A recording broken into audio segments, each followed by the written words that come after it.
Hi and welcome back to my channel, and if you're new, welcome to my channel.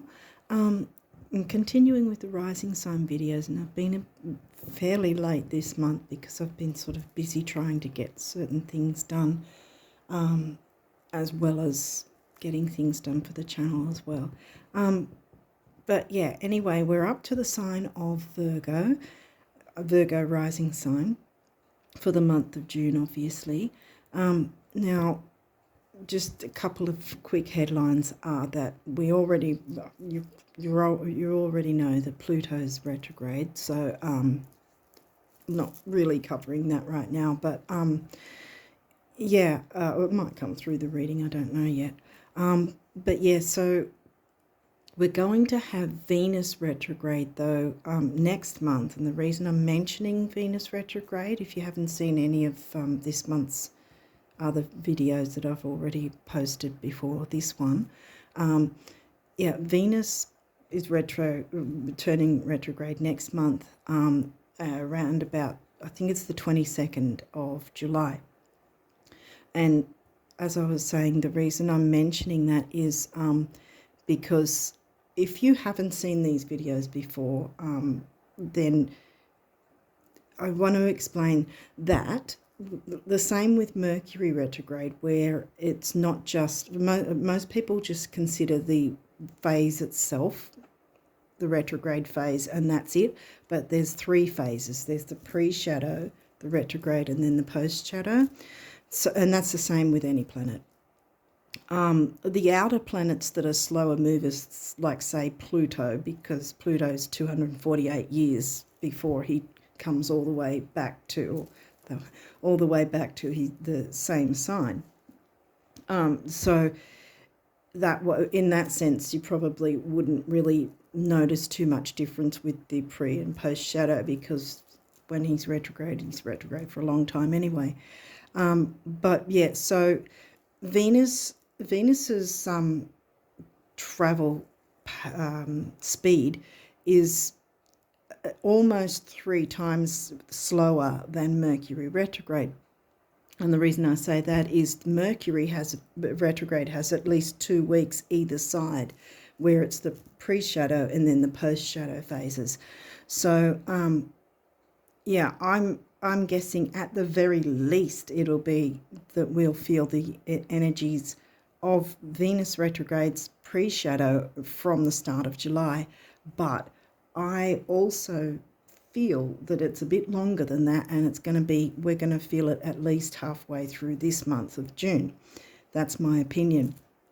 We'll notice what themes will be coming through if that's the case. We'll sort of recognise certain themes will start coming up around the Venus topics, which I want to go into on a video specifically for that, outside of these rising sign astrology month aheads. Yeah, and I want to post that in the community tab, so it's easier to find that way. Yes, so there's that. And what else was I going to say? Yeah, really, even though Mercury's not retrograde anymore, I think we were all even outside of the post shadow now, but really once that last Mercury retrograde started, and Pluto retrograde, it kind of moved things slowly toward, we're going to have in August and September especially, we're going to have at least 5 planets in retrograde. And where, if one of them's not in retrograde, it'll either be in pre-shadow or post-shadow anyway. The sun and moon technically never go into retrograde, so they're out. Mars is the only planet that's not going to be retrograde this year. I kind of made a quick little post about that on the community tab already, with a little sound bite from the space website. Yeah, so anyway, the 4th of September, I think it's the 4th of September, because I looked it up, it's around about 11:33 our time over here in Australia. about 11:33 is when Venus will finally move out of her retrograde phase, and so she'll station direct, which means then she's moving into a post shadow. And literally within a minute or a couple of minutes, I can't remember how long it is, but it's within a minute or so, then we've got Jupiter in retrograde. He then comes out of his pre-shadow and moves into retrograde, and then we'll still have 5 planets in retrograde, as I said. So it's sort of, we're slowly moving into this even now, you know, where we'll start to feel the effects of the other planets as they come into their pre-shadows and so forth. Yeah, so I think that's all I needed to mention about that. Sorry about carrying on so long. But yeah, so we'll get into your cards, your astrology for the month of June. You've got quite a few that have come through here, so I'm going to have to try and hurry up. I always hope that I'm going to be quicker, and then I'm not. I don't know what's going on. Anyway, my throat's going funny, so this might be a thing too with that you might need to speak up, or, you know, be more assertive in some way. It could be in a positive way. It might be to be out in public speaking or something, or speaking about a creation you have or something like that. We'll see what comes through in the cards. It might be completely different to that. So yeah, let's get going. Psyche. Ooh, well, that's an asteroid, and that is kind of, as the name suggests, it's sort of about your emotional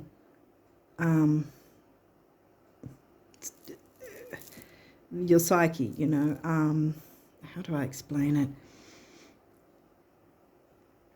How you feel about yourself, your self-worth, I think, even this. Okay. Eris. Ooh, Eris is another asteroid. She's known as the street fighter, and she's the sort of activist, the one out with the signs and everything outside the buildings and speaking up and speaking out for others and or causes that she believes in, you know, so to speak. That sort of thing is the energy of Eris. Okay. Taurus.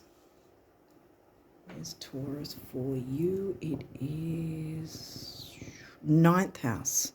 That's Sag themes, Sagittarius themes covered by the sign of Taurus for you. Gemini. Well, Gemini is the opposite to Sag, but Gemini is where? Oh, the 10th. Yeah. Taurus, Gemini. Yeah. Yeah. 10th house. Oh, that's career and ambition. What's in your 10th? Gemini's in your 10th. Yeah, Gemini's in your 10th because Taurus is in your 9th. Juno. Wow, you've got quite a few asteroids here because Juno is also an asteroid. Juno is about like relationships, and also like relationships in like allowing yourself to question whether you're giving and receiving in a balanced way, but it can also be allowing yourself to question if you really want to be in a relationship at all. Not everyone has to be in a relationship if that's in question, you know, if that's in question for you. Lilith. Ooh, you've got Lilith, Black Moon Lilith. Lilith is a powerful goddess asteroid as well. Yeah, wow. Aries. Okay, Aries is governed by Mars, and like I said, Mars is the only planet not in retrograde anymore. It won't be this year at all in retrograde. Now, this is in your 8th. Yeah, 9, 10, and 10th house there. So that's the reiteration or the as well. So there's something to do with career, ambition. Career doesn't necessarily mean working for someone else. If it is, that kind of makes sense that for your own well-being, speak up and speak out.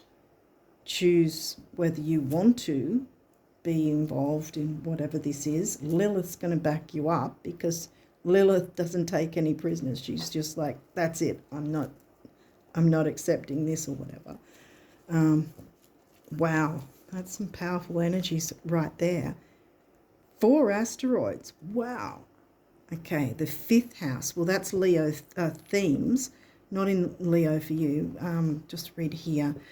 Where you have fun, romance, and create things you are proud of. Yeah, so creativity, like I said, there might be something about speaking up, speaking out. Wow, didn't expect that. Speaking up and speaking out, like I said, like if you've got a creative idea, don't stay quiet about it. 6th house, well, that's Virgo themes, Virgo rising. The work, health, and duty area of your life, yeah. And 6th house isn't in Virgo, obviously, because your rising sign's in Virgo. So I think your 6th is, well, it's the opposite, Aquarius. Community.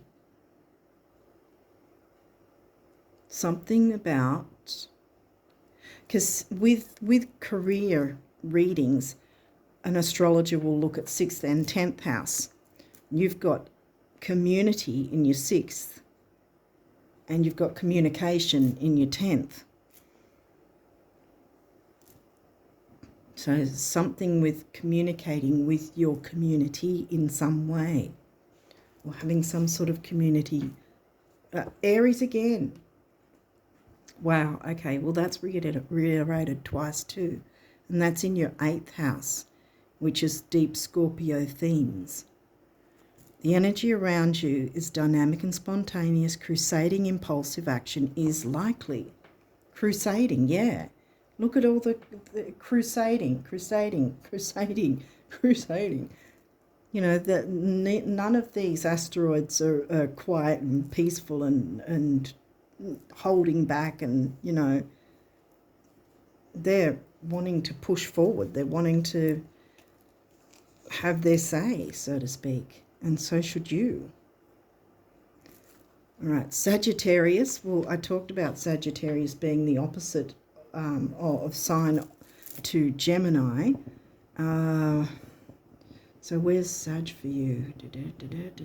Where is that? The 4th house, I think. The Voyager. By the way, the Voyager, it says. Going on a voyage. Well, you've got 9th house there too. Whether it's a physical travel voyage or a metaphysical voyage.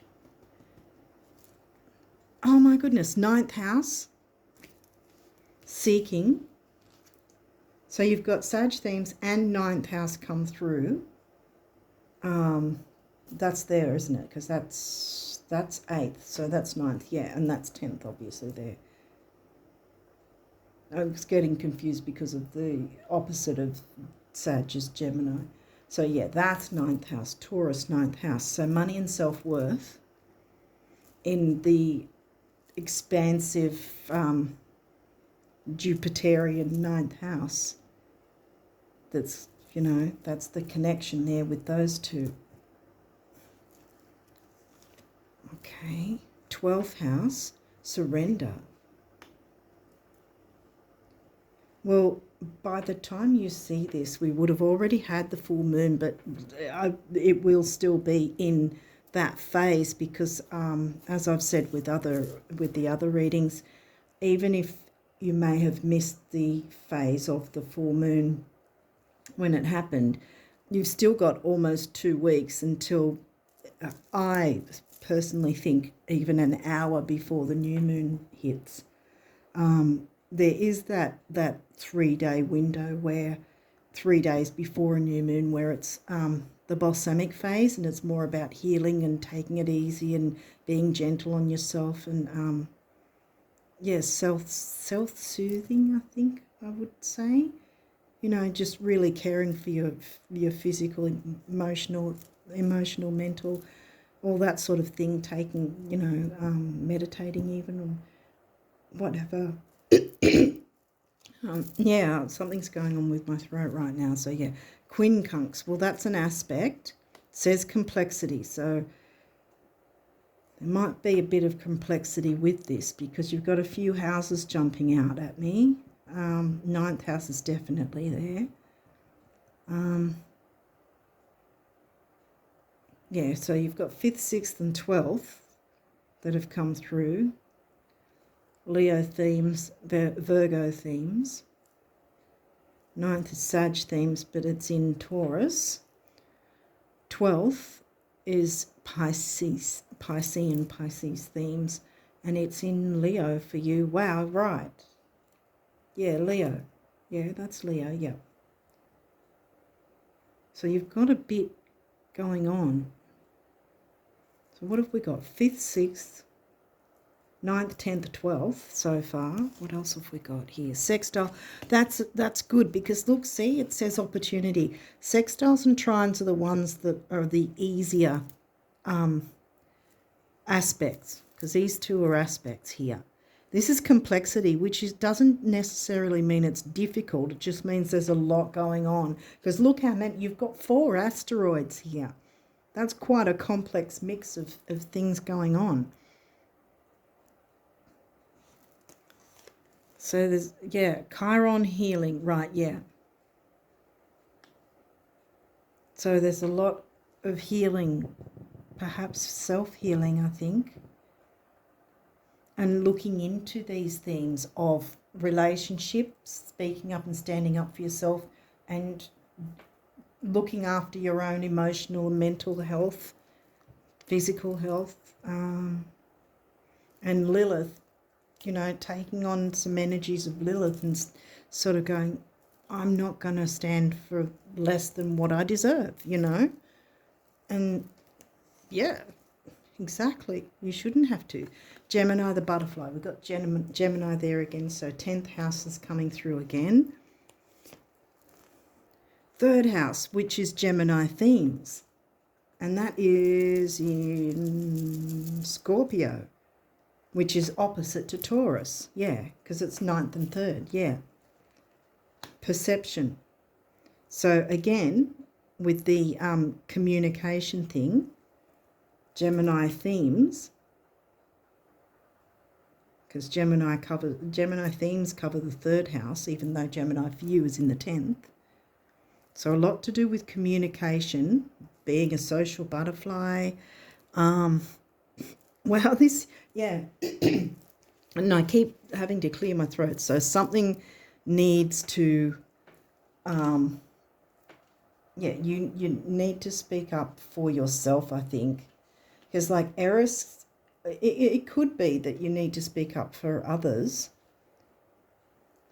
There's also something with creativity. I think, like it's saying here, it's kind of complex. Complex doesn't necessarily mean it's something bad. Just means I think your month has a lot going on this month. Really wish I would have been a little earlier with this reading, but anyway, I'm sorry. Yeah, because there's the element of creativity that's come through twice. And then, of course, your health duty service with community, communication with the 10th house. And 6th house was Aquarius. That didn't come through yet. No. But it's still, because there's a lot to do with communication. There's a lot to do with communication. And that's to do with relationships and, you know, allowing yourself to ask if there's a certain relationship that's really in your best interests. Do you want to stay in that or not? It's worth thinking about, especially leading up to, like I said, Venus about to move into her pre-shadow. This is one of the themes, the themes of Taurus themes and Libran themes. And Venus will be retrograding in Leo. So Leo themes as well. So it's sort of, you know, the flavour of the Venus retrograde that's going to be happening in July. But like I said, the pre-shadow, I believe, will happen this month in June. It'll start around about halfway, I'm guessing, halfway through, and probably before the new moon. So these they may have reversals, or they may not, but if they do, we'll walk through that anyway. So yeah, hopefully it's making sense. There is complexity because there's something to do with bringing out and allowing yourself, because Lilith is not afraid to be bold and do her thing. Aries in general is not a sign that has fear. Leo doesn't have fear either. You've got Sag themes, so you've got all the fire going. A lot of fire. Gemini's air, obviously, as is Aquarius. You did have Pisces themes, which is water. They're Virgo, obviously your Virgo rising, so there's the earth. But those haven't been so much prominent as the air and the fire. I think it's time to let yourself get fired up about what you want to create and have self-worth, because that's one thing Lilith has in spades, self-worth. So take on those energies of Lilith, because again, with the relationship sort of thing, you're questioning that. It might not be everyone that needs to, like every Virgo riser that might be watching this, it might not be so much about questioning whether you want to be in a relationship, but it might be, because there's relationships of all kinds, you know, whether it's business, neighbours, siblings. A lot of Gemini energy is coming through in third house. So it could have something to do with something local community came through, and communicating that way. And that's where you could it might just be a matter of the idea of giving and receiving. Is there a balance with that? Is there a balance with what you give to what you receive? And there's no shade in what I'm about to say, because I also have a lot of Virgo in my chart, and often Virgos can tend to give until they've practically broken their back, but rarely get much in return. I think this is challenging you to stand up for yourself, perhaps someone else, if there's some sort of if they're not being heard. And that's probably where my voice kept, you know, where I had to keep clearing my throat. And there'll be healing as well. Okay, what's come through here? Midheaven, and it's upright, pinnacle. The midheaven, if you haven't watched these before, I'm going to use Lilith. The midheaven is right at the top of the chart. You'll see the letters M and C, MC. That's your midheaven, and that'll always be somewhere around about the 9th or 10th house, depending on the degrees. So 9th or 10th house, it'll always be there. And the MC is about your work life. Right at the opposite, down the bottom, so either 3rd or 4th house, depending on where it lines up at the MC. It's exactly going to be the opposite. And the IC is Imam Kali, which is your home life. MC is the midheaven. And through life, we're needing to balance those opposites. Okay, so I don't think did we get Cancer? No, but we got Aquarius themes. Cancer's in your 11th house. No, it's not. Yes, it is. Oh, I think it is. Yeah, I think Cancerian sign is in your 11th house. But that hasn't come through at this point. But yeah, so there's something to do with your career and work life.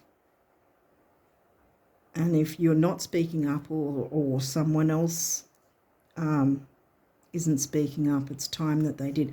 11th house, community. And look,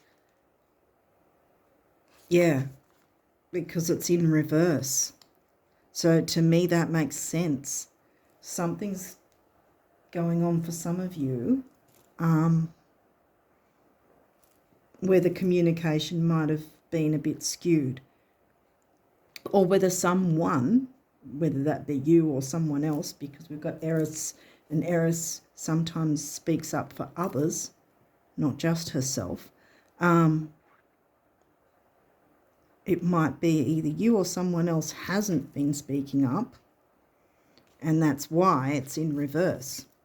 But you can turn that around, because you've got you've got Eris for starters, Lilith, Juno, Psyche. They're all there to support you. So I'm going to turn that around. Hopefully you get why. And then we've got Saturn, upright, structure.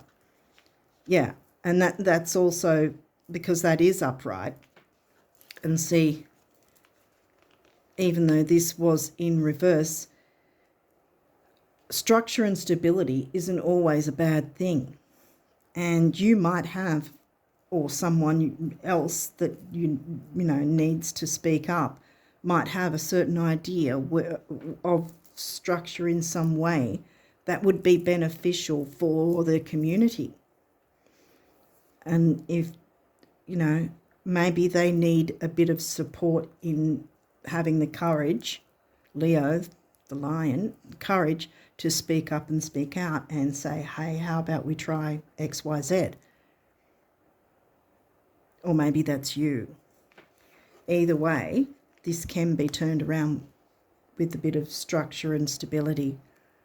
Like I said, it's not always a bad thing. Saturn and Pluto get a bad rap, but there's so much that can be gained by tapping into those energies. And Saturn is the ruler of the 10th house and Capricorn themes. You didn't get Capricorn, but you got 10th house, which Gemini's in. Wait, Capricorn's in your 5th, isn't it? Yeah, Leo, because I've been saying Leo themes. That's why I forgot to mention that. So Capricorn did come through, and Saturn's the ruler of Capricorn. And in the, what's it called, the older style of astrology, Saturn is a co-ruler of Aquarius and the 11th house. Aquarius is in your 6th house. So there's definitely something to do with your work life. Some form of community needs you to tap into structure, which this is upright, so it's not going to be difficult for you. It's not a hard thing that's going to happen. You've got easy aspects. I mean, the quincunx, yes, it says it's complexity, but I think, as you can see, there's a fair bit to this, a fair bit going on here for you. Something to do with creativity, community, speaking up, speaking out. You've got a whole bunch of asteroids wanting to support you. They're right there for you to tap into. Yeah. You can do this. You can turn the whatever that difficulty is. You can turn it around with a bit of structure, or if something is needing a bit of structure, that you can either voice that, be confident that you can voice that, and have the Aries. Aries came through twice, didn't it? Where's Aries again? 8th house. Oh, yeah, 8th house. Here we go again. See, 8th house is some shared income, shared resources, all that sort of thing as well. And Pluto ruled 8th house. Aries is in your 8th. And again, the older astrology has Aries ruled not just by Mars. Aries is ruled by Mars, yes. But the 8th house is not just ruled by Pluto, but Pluto and Mars together in the older astrology. I've forgotten what it's called. It's not coming to my mind at the moment.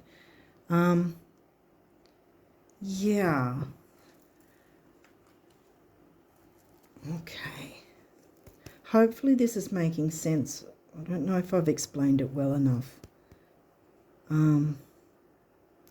But by speaking up, by having the courage to speak up for whatever it is that you want to bring forth, because it is worthwhile, whatever it is, it will make things easier.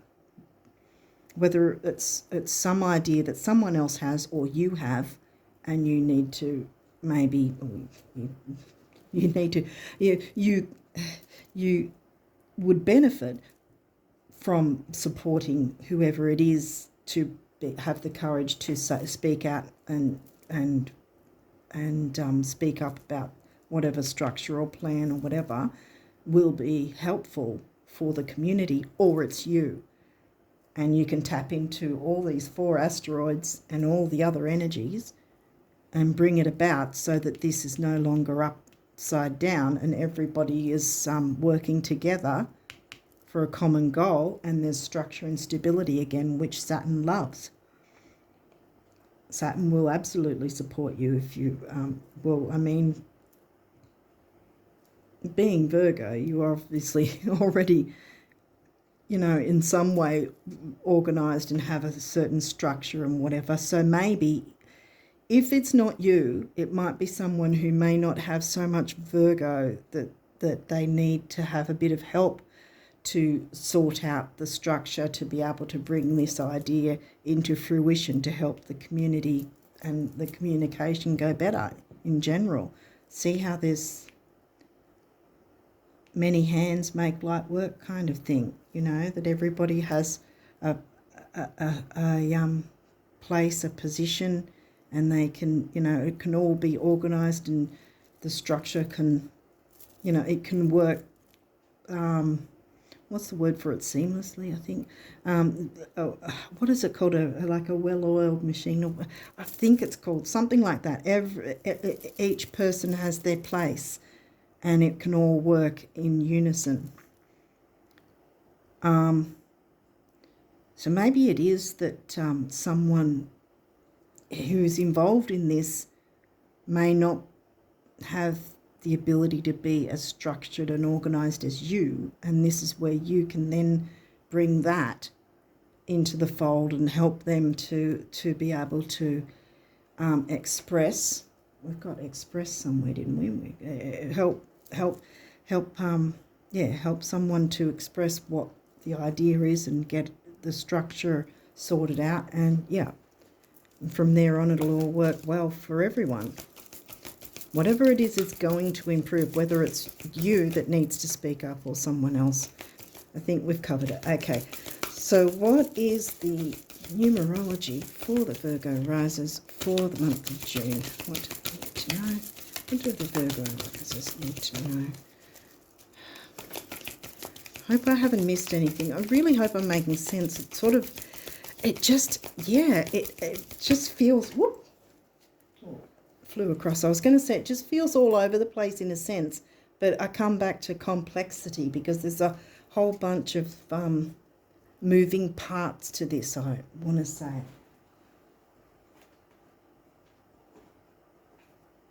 Okay, what have we got here? Okay. Relationship change. Juno, I was talking about relationship, and don't get worried about relationship change. It doesn't necessarily mean relationship end. It just means a change in the dynamic which will work favourably in the long run. If it's a relationship end that has to happen so that these things come in, then that might be the case. Otherwise, it's just about helping everyone to communicate better and communicate their ideas so that there's more of a structure within the community of whatever type that is. It's got to do with your work life in some way, your career, Yeah, and so we've got 5 on its own is freedom. 6 is temporary opportunity. I always say it doesn't necessarily mean it'll never come back. It just means you've got it right now. At this point, take advantage of it. 5 and 6 comes to an 11, which is the master number of service. And there we go again, the Virgo rising. Yes, the 6th house for you isn't in Virgo, it's Virgo themes. I think you get that by now. And look how much blue there is, because I've been really trying to clear my throat the whole way through almost, it feels like. And green in the middle, heart chakra. Is there any other? Oh, yes, there is. What's this? Domestic harmony. Well, that's the Cancerian theme, and Cancer did come through, didn't it? 11th house in terms of Aquarius, because Aquarius themes are 11th house, but the Aquarius sign is in your 6th. So 4 is the builder, and we've got temporary opportunity again. 4 and 6 comes to a 1, which is emotional vitality. And what else is it? I say emotional vitality and personal power. And the same sort of colours. And we've got green coming through again with blue, domestic harmony. And that, it may not be so much domestic in terms of your actual family. It could be domestic in terms of the family feeling. You know, it can be people who feel like family, or it can be a community that feels like family, and you're going to have domestic harmony. This is great. Yay. Okay, is there any other numerology for the Virgo? Ooh, for the Virgo rises for June. Is there anything else, you guys? Spirit.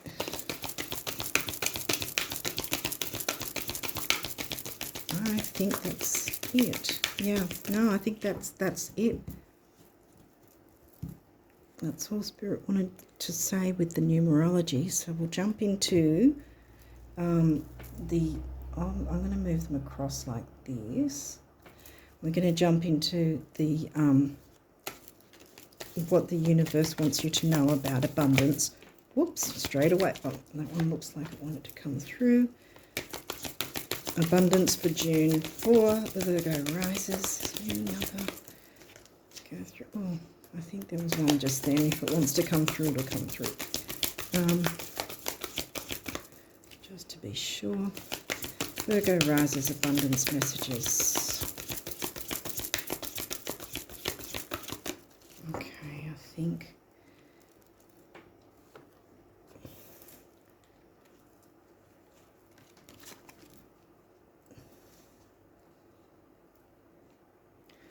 They're here.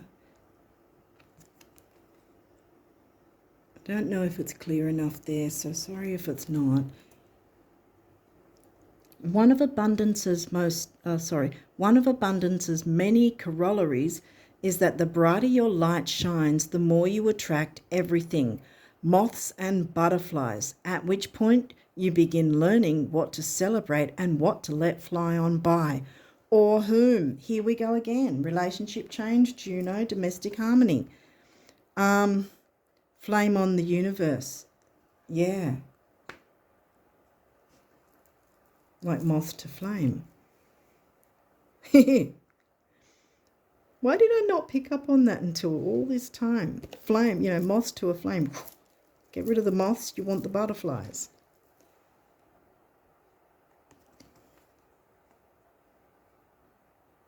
And then we've got this one that says, when someone is so desperate to have what they want to have, do what they want to do, or be who they want to be, that they'd rather take little tiny teensy steps in the direction of their dreams than face one more day, or one more single day of doing without. I just can't help but open the floodgates. It's my greatest weakness. Was that a step? The universe. Exactly. So take those steps, get that structure, tap into the Saturn energy, because it wants to support you with whatever's going on for you in June. Okay, so let's now jump into the guardian angel messages for you guys. See what comes through. Guardian angel messages for the Virgo risers. They all went all over the place. What do the guardian angels want the Virgo? Right there. Here we go. June.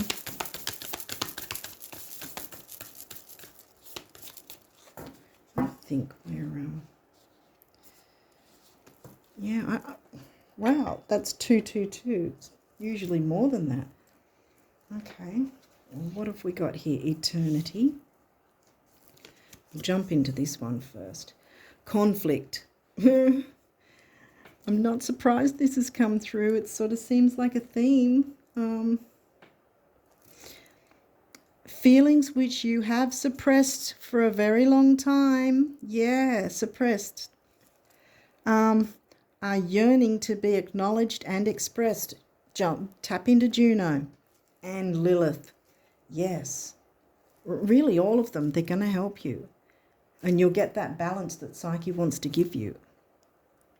You are torn between what you think is the right thing to do and what your heart wants. And this is the primary cause of stress in your life. We, your angels, urge you to follow your heart. Do what you would love and not what you think you should. Yeah, no more shoulds. Be you.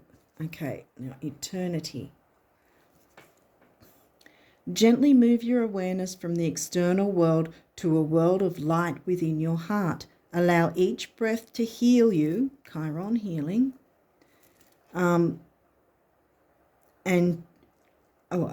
allow each breath to heal you as you drift to a place beyond time. Eternity exists within you, forever sparkling like a diamond. You are, in essence, a shining star, forever transforming to ever greater light.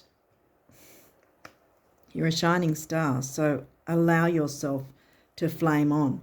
And you've got the fifth house Leo themes smack bang in the middle here, remember? And didn't I say there was a lot of fire going on in for you this month? And I think, and here we said flame on. There again, we've got the reference there as well with the red. You know, flame on, make the moths let themselves burn themselves away, whatever. Let them. Sorry. But yeah, in a metaphorical way. Yeah. You don't need the moths, the butterflies are what are going to support you. And then, like I said, even though this was reversed, you can turn this around once the moths have been dealt with and everything's back in harmony as it should be. I think I'm going to leave it there for you. Hopefully it's made sense, and I wish you all the best of luck with this. Stand up, stand strong, speak up for yourself and or others. Eris is with you. You've got 4 asteroids, and yeah, they're all the female archetypes, and that doesn't mean that if you're male that you're not going to get supported. It's any gender will be supported with these asteroid archetypes. So with that, I'm going to wish you all the best of luck for June, and until next time, bye for now.